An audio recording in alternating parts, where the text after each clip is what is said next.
All right, which brings us to the movie. It's called Uncle Tom, which, that's a phrase that triggers a lot of people. And maybe for our international guests, you can explain that a little bit and talk about the movie. It's excellent, and people definitely need to go watch it. A lot of issues you bring up there, including some of the things you talked about, that with the history and the KKK and the Democratic Party and slavery. First of all, when did you first think about making this movie? And explain the term and what people can expect when they watch it. Well, I can't take credit for coming up with the idea. I was approached by the young director. His name is Justin Malone. He's a Texan, about 2.5 years ago. And he said, I'm doing a documentary called Uncle Tom. I'd like you to be one of the talking heads. I said, fine. We sat down and we talked about maybe an hour or so. And he left. And I didn't think I was going to see him again, because a lot of young people come to me with ideas for movies, and they have a lot of passion and enthusiasm, and then they can't get the funding and they go away. Right. So about a month later, he calls me. I had already forgotten about it. He comes to my studio, and he shows it to me.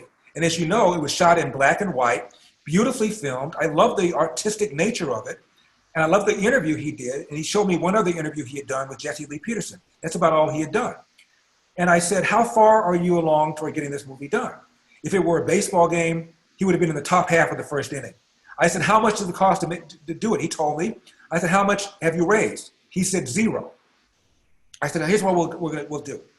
Let's do this movie together. I will raise the money. Let me help you write it and structure it. Let's get this thing done.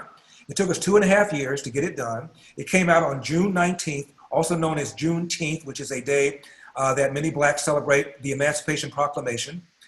And in its first weekend, it doubled the opening box office weekend of Bowling for Columbine, Michael Moore's documentary, which went on to become the 5th highest grossing documentary of all time. And it features people like Candace Owens, Carol Swain, who's a law professor at Vanderbilt, a guy named Bob Woodson, who runs a neighborhood center, economist, Tom Sowell, Walter Williams, a rapper named King Face, and a bunch of other people. But the heart and soul of the movie is a young contractor who's not famous. His name is Chad Jackson. And Chad Jackson was a Democrat Christian, and he was approached by a fellow Christian because Chad was making all sorts of negative comments about the Democratic Party. And his fellow Christian said, Chad, have you read the party platforms of the Democratic Party and Republican Party? And he hadn't. So he sat and read them. After he read them, he said, damn, I'm a Republican. And the movie is about the grief that he got from friends and family simply for suggesting maybe, just maybe, we ought not be in the party of porous borders because illegals take jobs away from unskilled black and brown workers. Maybe, just maybe, we ought not be in the party of Roe v. Wade because 25% of abortions are performed on black women. And Planned Parenthood was founded by Margaret Sanger, who was a eugenist who believed that certain people simply could not live, should not live. And these are people that she thought were people with insufficient means. Many of those were poor black people. And maybe, just maybe, we ought not be in the party that opposes school choice. And so because Chad began to have these points of views, he started getting reamed by fellow blacks and being called an Uncle Tom. The term Uncle Tom comes from a novel written by Harriet Beecher Stowe in 1952, if I'm not mistaken. And that novel literally brought the horrors of slavery to the North. People in the North, they knew about slavery. They knew it was bad, but they had no idea how horrific it was until they read that novel. In fact, supposedly, when Abraham Lincoln met Harriet Beecher Stowe, he supposedly said, you're the little lady that started this great war, because it sensitized people to what was going on with slavery. And Uncle Tom was patterned after a real-life slave who actually was a hero in real life and in the book. The master assumed that Uncle Tom was a sellout, when in fact, Uncle Tom was helping black slaves escape, which is what Josiah Henson, the real man after whom Uncle Tom was patterned, in fact did.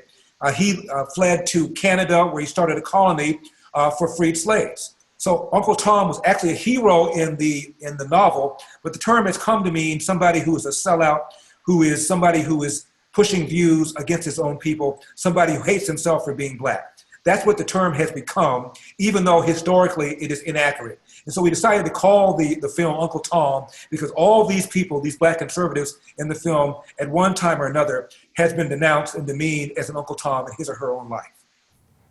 Wow, that's and it's got a double meaning there because, like you said, In fact, the true meaning is kind of showing everyone the way. And what kind of things do you address in the film? You go through a lot of history and also just a lot of misrepresentations and how people, again, I hate to keep using this matrix term, but it is a little bit about one day you see it and one day you don't see it. Probably the biggest dragon that we slay is this notion that in the mid-'60s, the racists left the Democratic Party and became racist in the Republican Party. That's how the Democrat defends their racist history. As I mentioned, the Democratic Party was started in part to defend slavery. The Republican Party was started to stop the spread of slavery. The Democrats opposed the 13th Amendment, the amendment that freed the slaves. The 14th Amendment that gave slaves the right to be citizens. The 15th Amendment that gave slaves the right to vote, at least on paper. And as I mentioned, Democrats founded the KKK. Well, a lot of people are completely unaware of this. And to the extent they are, they go, well, that might have been true then. But in the 60s, all the racists left the Democratic Party and became Republicans. The problem with that is it just is not true. If you look at all the Democrats in the House and in the Senate who voted against the Civil Rights Act of 1964, and ask yourself, how many of them left the party because supposedly that was the straw that broke the camel's back and joined Republicans? And the answer is exactly one Democrat in the Senate left the Democratic Party and became a Republican, Strom Thurmond. And one House member did so. I can't even recall his name.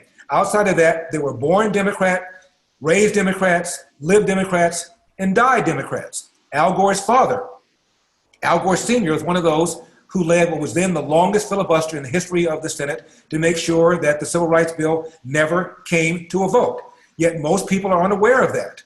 And most people are unaware that as a percentage of the party, as I mentioned earlier, more Republicans voted for the Civil Rights Act of '64 than did Democrats. In fact, a Republican senator named Everett Dirksen from Illinois got an award from the NAACP called the Spirit Award for helping to spearhead the law.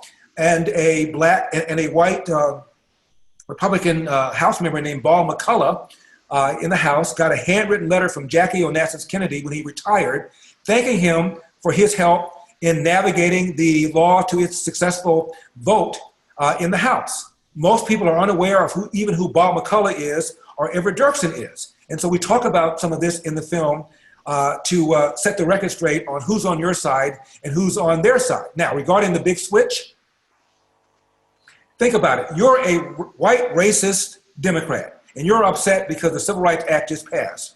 You're going to leave the Democratic Party and join the party where 80% of the members voted for the Civil Rights Act of '64 versus only 60% in the party you just now left?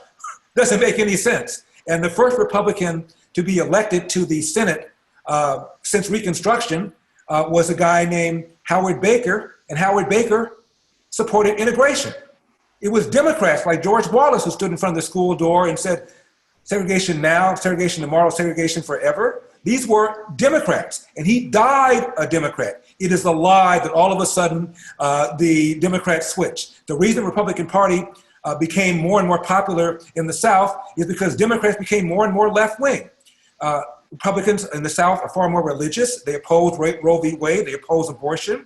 They're far more pro-military, far more anti-union, far less likely to support higher taxes. And so when you look at the programs of the Democratic Party, they became more and more left, and the Republican Party became more and more appealing to the South. It had nothing whatever to do with race.